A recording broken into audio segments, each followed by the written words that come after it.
பொதுவாவே சித்த மருத்துவத்துல இந்த ஸ்ட்ரெஸ் வந்துட்டாலே அமுக்கரா சேர்ந்த மருந்துகளை ஏன் பிரெஸ்கிரைப் பண்றேன்னு தெரியுமா? இந்த அமுக்கரா சேர்ந்த அமுக்கரா சூரணம், அமுக்கரா லேகியங்கள், அமுக்கரா கற்ப மருந்துகள் எப்படி இந்த ஸ்ட்ரெஸ் மேனேஜ்மெண்ட்டுக்கு பயன் தருது அப்படின்னு தெரிஞ்சுக்கலாம் வாங்க. பொதுவா ஸ்ட்ரெஸ் வந்துட்டா நம்ம உடல்ல என்ன நடக்கும்?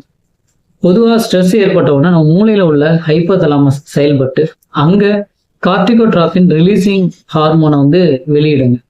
இது நேரடியா பிட்யூட்டரி கிளாண்டை போய் ஸ்டிமுலேட் பண்ணி அங்கிருந்து அடினோகார்டிகோட்ராபின் ஹார்மோனை ரிலீஸ் பண்ணும்.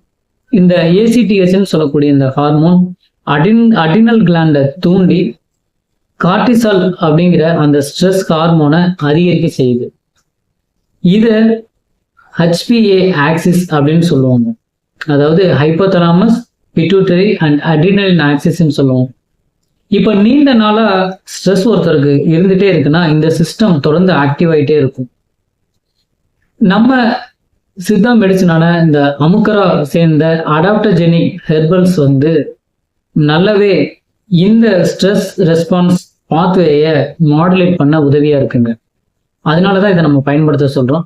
குறிப்பா அமுக்கரா ஒரு காயக்கற்ப மருந்துங்கிறதுனால தாராளமா பயன்படுத்தலாம். பயன்படுத்துறதுக்கு முன்னாடி அதோட அளவும் அதோட டியூரேஷனும் தெரிஞ்சு பயன்படுத்துறது நல்லது.